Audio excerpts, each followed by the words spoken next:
because you can get trapped in your mind with anxiety. Well, just as a human being, you can get trapped in your mind, but with anxiety, you can get trapped and not get out. And what I mean by that is sometimes you start thinking of a situation that has happened in the past, or you create a situation in your head that hasn't happened or will not happen, and it brings your heart rate up, and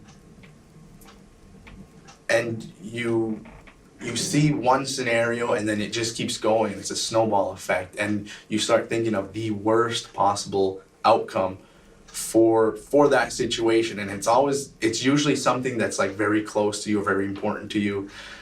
And from there, it begins to snowball and become this giant snowball, and you get trapped in like your mind becomes a maze.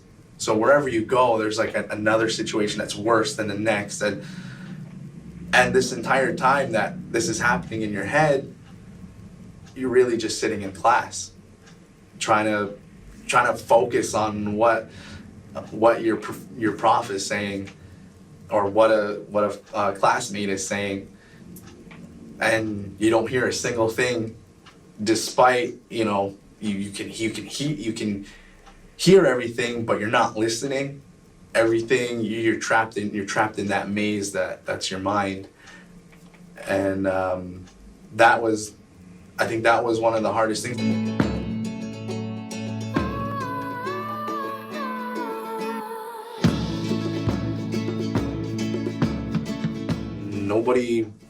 Nobody really explains this.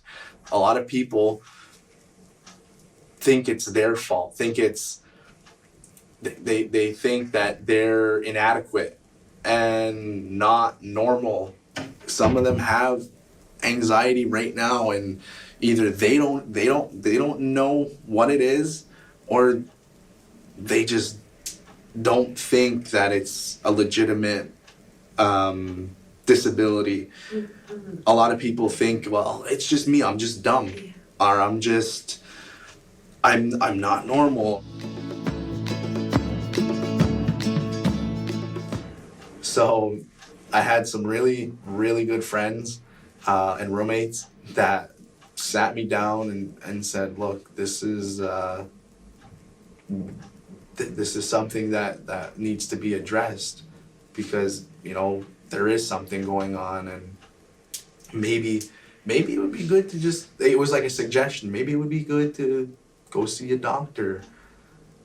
And at first I brushed it off, but then when they said it like the second time, it sort of started to click. Like, maybe they aren't just saying that out of spite. Like, maybe it's a real suggestion. And it was a hard pill to swallow, because not everyone wants to admit there's something wrong.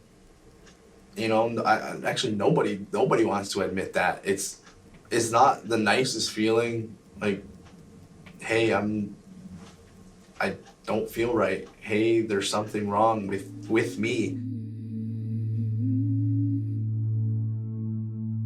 For me personally, it took me a little while.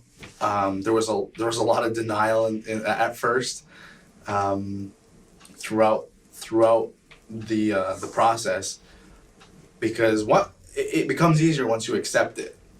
Because once you accept it, then you can start saying, all right, well, I need help. Before that happened, it was a lot of like blaming others, taking that anger out on the wrong people, because it got to a point where I was like almost desperate to fix this, because it had gotten to a point where I was completely over it. It was ruining relationships and ruining stuff with I felt it was ruining stuff with my family.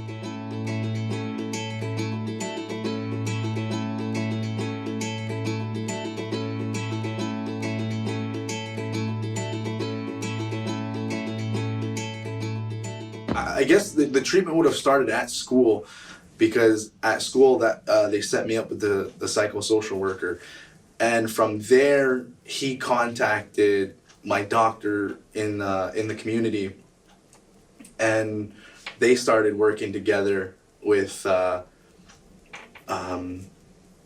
psychosocial worker would take everything that I would explain in these meetings, and the doctor would take everything that he figured out through what I was doing with him, and they kind of bounce it off of each other.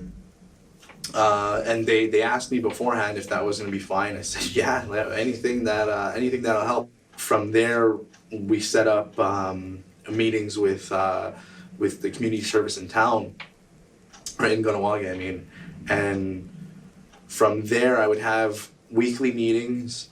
They were an hour long, and I'd go in, sit down with the worker, and from there, he asked, "What is it that you want to figure out? Do you want tips, techniques, like that type of treatment, or do you want to come in and just talk?"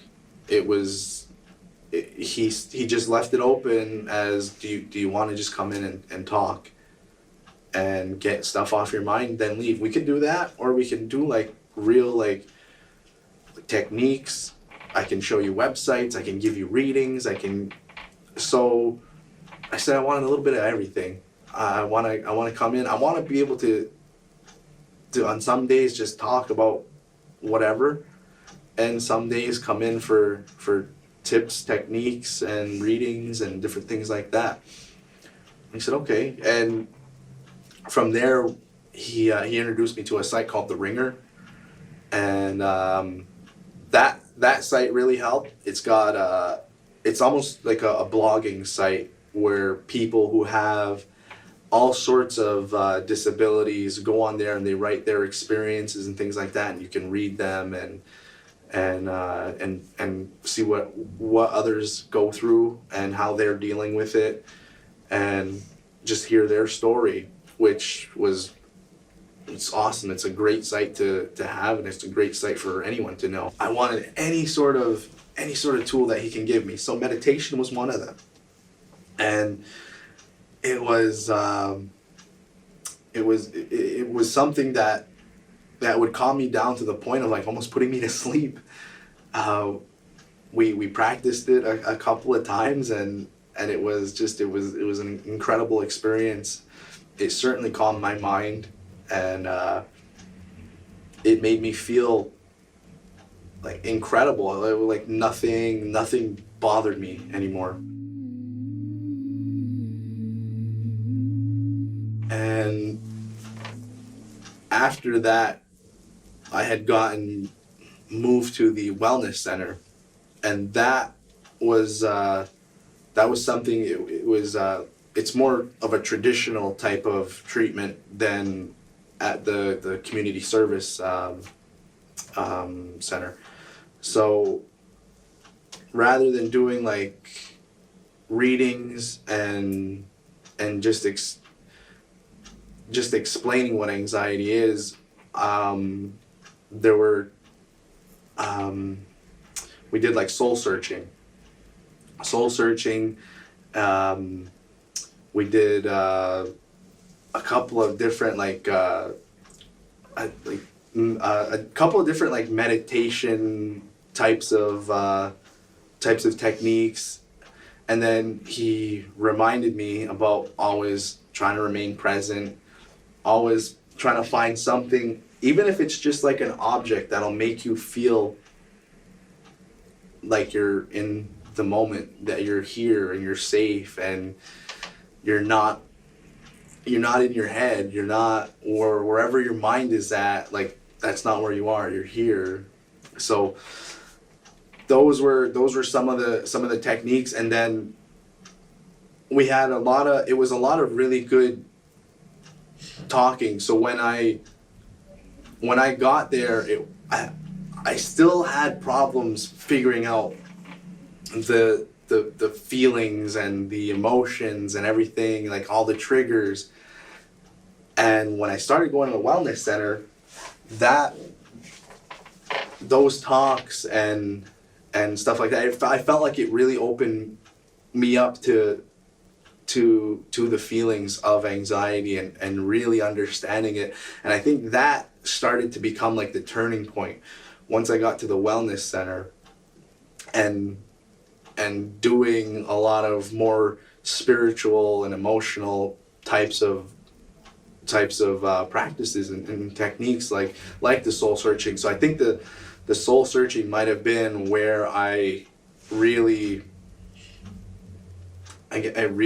figured out what I wanted to do. And then it was just connecting all the dots and realizing, all right, now I know when an anxiety attack is coming, and now I know when to prepare, and now I have some techniques to help me get through it. And and then from there, it was just, doing some work on my own though too, because my anxiety doesn't just stop like once you leave that room after you've seen the therapist. It's a everyday thing. It's a fight every day. I really didn't want anyone to genuinely didn't want anyone to feel what I felt at those times, because I felt at my lowest, and I wouldn't wish those feelings on my worst enemy. Fortunately, I don't have an enemy, so that's good. But I wouldn't wish that on anyone, because it brought me to my lowest point. It brought me to a point where I didn't want to be here anymore. It's not a nice thing to feel. So I really wanted to help anyone who had anxiety, but you have to be in the right mindset.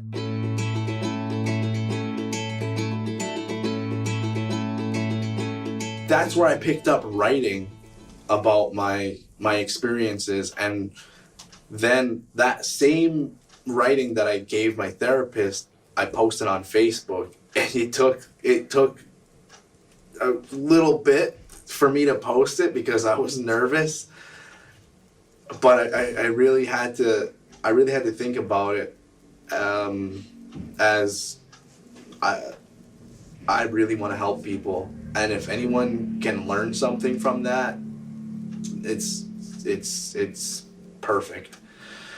So I put it out there, took a deep breath, hit send, and the response I got from the community was amazing.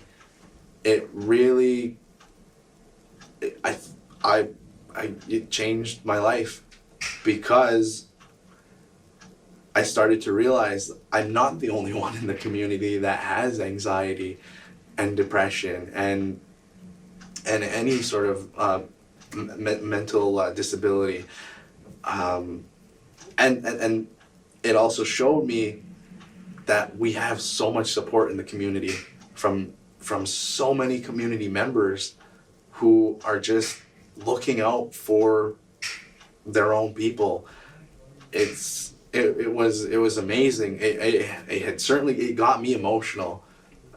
Just seeing people's comments, it changed my look on the community, because I thought that they're not gonna care about one person. We usually come together when it's like for families or for events and things like that. I didn't think they were gonna come together for me. Like, I'm just them. I still post now about my experiences, and I still get so many good responses, and it's now gotten to the point where I'm at like friends like get-togethers or parties or community events, and people are coming up to me asking me well, I saw your status the other day, and I just wanted to know, like, do you have any like techniques, or or can I just talk to you about it, or could you just tell me like what anxiety is? Like, I don't know what it is and I just want to understand it.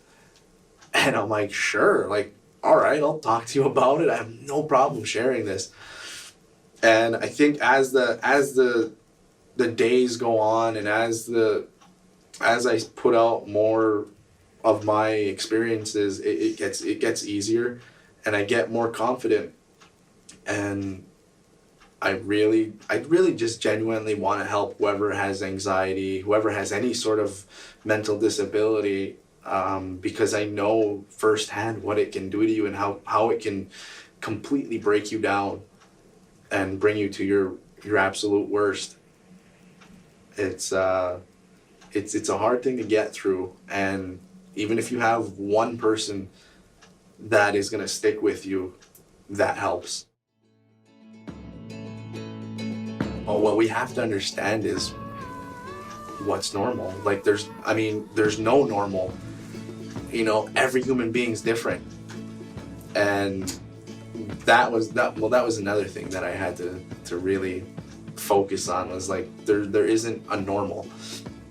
Everyone's different. And that certainly brought out, I guess, my confidence. I'm more than willing to help and talk and share what I've learned and share my knowledge with everyone, because I think everyone needs to know, because the more that people know, then the more we're gonna be able to combat it, and the more we're gonna be able to figure out just what anxiety is. We have an understanding right now, but everyone's anxiety works different.